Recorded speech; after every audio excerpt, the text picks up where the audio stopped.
Hezký dobrý den u Bydleme bezpečně. Policejní statistiky říkají, že kriminalita klesá, ale to, co se hnulo během léta a během sezóny dovolených, jsou vloupačky, vkrádačky, že se někdo nepovolen dostane ať už ke mně domů nebo ke mně na chatu. My si o tom budeme povídat s odborníkem na bezpečné bydlení, to je Josef Adame. Dobrý den. Dobrý den, prajem.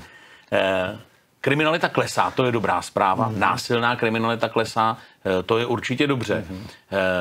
Je to tím, že třeba lidi už jsou líní i krást a zkouší to přes internet, kdy nemusí vlastně vstát. Má vůbec cenu se ještě zabezpečovat doma, když už i zloději jsou líní? Pozrite sa, je to na každom z nás. Či si chceme chrániť svoj majetok, alebo nechceme.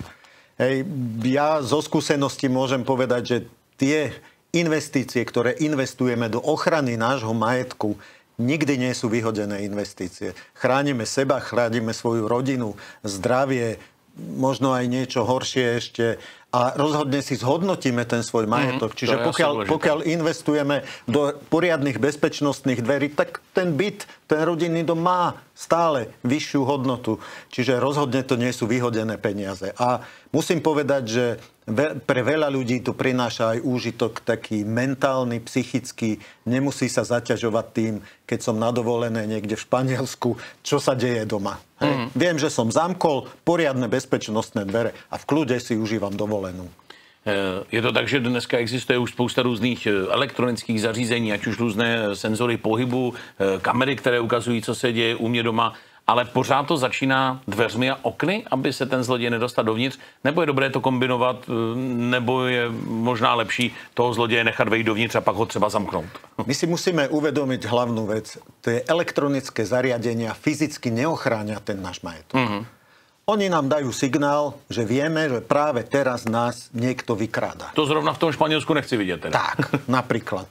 Čiže vždy tá prvotná ochrana musí byť mechanická. Musíme si z bežných okien spraviť bezpečnostné okná alebo vymeniť vstupné dvere za bezpečnostné dvere. A potom následne, keď si tam dodáme nejakú elektroniku, je to v poriadku. Dneska už jsou určitě chytré systémy, že odemykám otiskem prstu, můžu odemknout na dálku telefonem třeba někomu, komu potřebuju. Je tohleto bezpečné? Je to bezpečné, pokiaľ takto ovládam bezpečnostné certifikované dvere. Pokiaľ mi to umožňujú tie bezpečnostné dvere, že sú tam zabudované takéto inteligenčné systémy, vtedy to má zmysel. Lebo znova, oni fyzicky ma chránia. A to, či odomykám kľúčom, alebo odomykám svojim prstom, to už je druhá vec. Ale fyzicky, keď mi niekto ich zlodej začne páčiť, skúšať rozbíjať, tak musím mať tie bezpečnostné dvere. Asi si umím představit, že mi řeknete, že nejjednodušší je, když už na to myslím, když třeba stavím dům a už to všechno udělám tak, aby to bylo bezpečné, ale já třeba bydlím v bytovém domě, dá se tohle všechno ještě postupně doplnit a má se to doplňovat jako postupně, že třeba do svých dveří domontuju nějaký ten systém, nebo mám začít rovnou z gruntu a celý dveře i se zárubní vyměnit všechno najednou? Je to ideálny spôsob. Ideálny spôsob vždy, keď nadobudnem nejaký majetok, kúpim si byt, nový alebo používaný, vymeniť tie vstupné dvere, potom začnem zariaďovať. Vymeniť ich za bezpečnostné, kvalitné oceľové dvere a potom tam môžem tie elektronické veci doplňať. A tu je skôr otázka, že aké dvere, alebo podľa čoho, alebo kde zháňať takéto bezpečnostné dvere, lebo väčšina z nás zrejme nie je odborníkom na nejaké bezpečnostné dvere. Sa s tým stretávame raz, dvakrát za život. Ono dneska je doba, že se vlastně všechno kupuje na internetu, můžu si to tam různě virtuálně prohlídnout, celý si to prozkoumat a prolézt. Pojďme se tady vlastně podívat na to, co všechno bych si měl u dveří zkontrolovat, co by mě u dveří mělo zajímat a jak bych si třeba dveře měl vyzkoušet, jestli jsou skutečně bezpečné. Dneska je doba, kdy si všechno kupuju na internetu, včetně bod, oblečení, telefonu, vlastně všechno pořídím na internetu.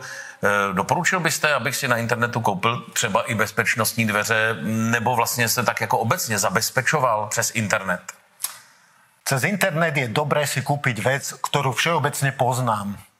Sú to bežné veci, ktoré poznám. Či väčšina ľudí sa vyzná v bezpečnostných dverách, to už je ťažšia otázka, pretože v bezpečnostných dverách je toľko tých prvkov, podľa ktorých sa musím rozhodovať, že kupovať niečo na internete je absolútne nezmysel, bezpečnostný akýkoľvek výrobok. Rovnako aj kupovať, keď mi niekto zazvoní doma, nejaký podomoví predajcovia, alebo kupovať podľa nejakého letáku, ktorý nájdem si dole v schránke. Podľa toho sa rozhodovať o kúpe takéhoto výrobku by som rozhodne nedoporučoval. Mám možnost, když teda přijdu někam na prodejnu, všechno si to prohlídnout, poradí mi třeba někdo? To sú presne tie veci, ktoré ja potrebujem vedieť a neviem. Aby som vedel, že to je skutočne, keď robí na predajni, tak predpokladám, že sa vyzná, že je to odborník, aby som ho videl aj ako človeka, ale hlavne, aby som videl ten výrobok ako taký. Tých možností a výrobcov je veľa. Ja by som si rozhodne nekúpil dvere cez nejaký leták. Chcel by som ich vidieť, chcel by som ich odskúšať, všetky funkcie, čo na čo slúži. Chcel by som vidieť, ako môžu vyzerať. Čiže rozhodne kamenná predajňa je najlepšia voľba. Ono vlastně nejde jenom o ty dveře jako tu věc, ale pak je tam ještě že o nějaký kování, pak jsou tam nějaký bezpečnostní prvky. To všechno nabízí třeba jedna prodejna, nebo musí mít pro tu velkou věc někam, pro zámek jinam, pro bezpečnostní, tady nějakou kameru zase někam jinam? Dobrá predajňa na bezpečnostné dvere toto všetko ponúka a vy si to viete kombinovať. To sú presne tie veci, kde väčšinou chlap ako hlava rodiny vyberá tie bezpečnostné veci a moja manželka, polovička, vyberá tie dizajnové veci. Aký povrch z jednej strany, z druhej. Aké kovanie by sa ku tomu hodilo, si to prikladá ku sebe. Akú farbu zárubne. No a toto mi poskytuje práve takáto kamenná predajňa s bezpečnostnými dverami. Takže když už si vyberu prodejnu, pak už si teda vyberu i všechny ty prvky, které teda jsem se rozhodl doma změnit a investovat do nich. No a pak ještě musím sehnat někoho, kdo mi to všechno namontuje, protože nepředpokládám, že tohle bych měl dělat sám. Nebo to zvládnu? Rozhodne by som sa prvýkrát sám neučil vymieňať si svoje dvere, svoje vlastné dvere. Určite nie. Práve aj tá kamenná predajňa má svojich vlastných školených montérov. Ideálne, keď je to priamo od výrobcu, že je to priamo výrobca. A to sú tí odborníci, ktorí prídu, zamerajú mi doma presne šírku, výšku, aký typ zárubne, kde máte aké skrine vo vnútri, aby vám tá zárubňa tam sadla. Práve to je tá veľká výhoda, že sú to všetko školení ľudia, odborníci, ktorí to robia dennodenne a s ktorými sa viem poradiť a viem si teda aj správne zvoliť dvere pre seba. Vy jste řekl, když je to přímo výrobce, tak ty dveře se opravdu vyrábí přímo pro mě, že si třeba řeknu, nevím, z jedné strany chci, aby vypadaly jako klasický panelákový, ale z druhé strany by jsem chtěl třeba nějaký hezký design. Všechno tohle si můžu vymyslet, když se budou vyrábět přímo pro mě? Presne tak, vy môžete ísť do nejakého nákupného centra a tam si kúpiť hotové dvere nejakých rozmerov. Či vám budú pasovať, nebudú, to je veľká otázka. Či sa vám ľúbia, nelúbia, to je ďalšia otázka. Aká je to kvalita, neviete. Ale keď idete priamo ko výrobcovi, ktorý má certifikáty na všetko a takto si tam viete vlastne vyskladať tie dvere, to kovanie, aké kľúče, koľko kľúčov, aké rôzne elektronické také fičúry sa dajú do bezpečnostných dverí dať. To je najlepšie vidieť naživo v tej kamennej predajni.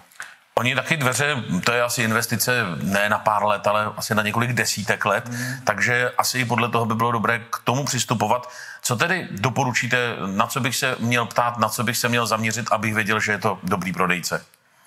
No rozhodne, aby mal tradíciu, aby to bol priamo výrobca, aby to nebol nejaký priekupník, ktorý montuje aj okná, aj podlahy a odborník na všetko.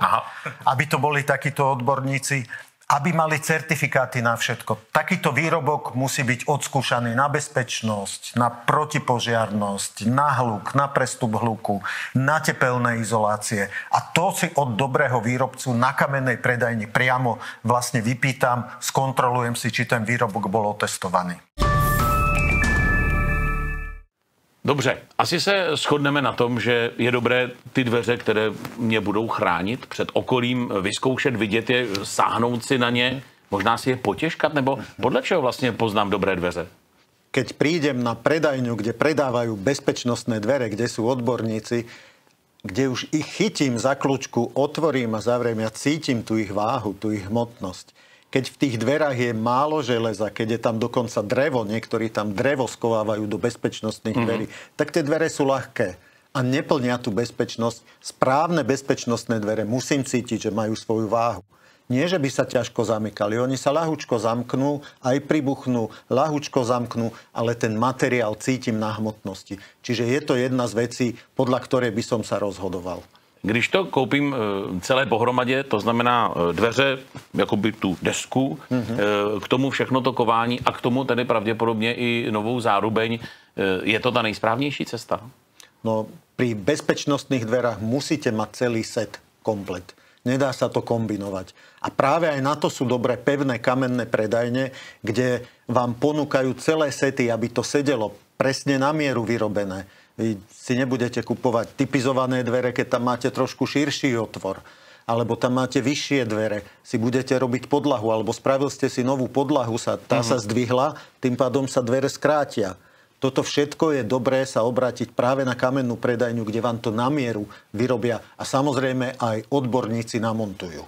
Když jsme u té bezpečnosti a začínali jsme tím, že třeba ani na internetu není bezpečno, já vždycky, když někde něco kupuju, i když jsou to věci za pár korun, hledám, aby to mělo nějakou kamennou prodejnu, aby to mělo adresu ideálně v České republice. U dveří bych asi chtěl, aby to mělo adresu ideálně třeba přímo v Plzni nebo někde v mém blízkém okolí. Mám se takhle řídit? Je to správné? To je veľmi dobrý postreh, pretože vraví sa, že čo sa môže pokaziť, sa pokazí. Oni na bezpečnostné dvere veľa výrobcov dáva veľmi dlhé záruky. To som tak odľahčene povedal, ale ten servis, keď sa mi niečo náhodou zalomí kľúč alebo nejaký problém budem mať s dverami a kúpil som niečo cez nejaký mobilný telefón, ktorý už nefunguje, sa nikde nedovolám. To je dôležité preto cez tú kamennú predajňu, aby som vedel, že mám niekoho odborníka na telefóne najlepšie 24 hodín, aby takýto servis bol.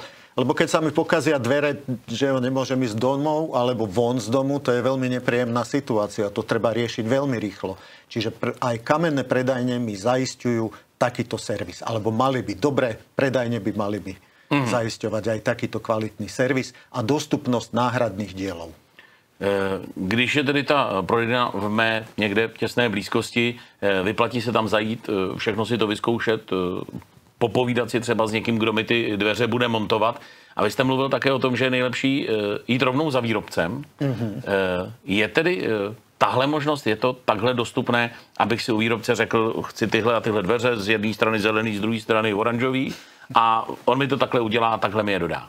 Áno, dodrží ten rozmer, aký potrebujete, príde, zameria si ich, dodrží rozmer, presne na zakázku vám ich vyrobiť. To je správna možnosť. Preto ten výrobca, aj tu v Plzni máme takýchto výrobcov, preto ku výrobcom, aby som mal istotu, že mi to tam bude sedieť, aby som mal možnosť si skombinovať, ako tie dvere budú vyzerať, úroveň bezpečnosti, či chcem, aby ma chránili voči požiaru, či mám problém s hlukom, to všetko sa dá zakomponovať do jedných dverí. A mám aj istotu kvalitnej montáže, samozrejme, lebo tá je dôležitá pri bezpečnostných dverách, no a istotu servisu. Děkuju za rady. Věřím, že jsme třeba někoho inspirovali, aby se doma cítil bezpečněji. Díky. Ďakujem pekne. No a s vámi se budu těšit na viděnou taky u dalších pořadů naší televize. Ať se vám daří.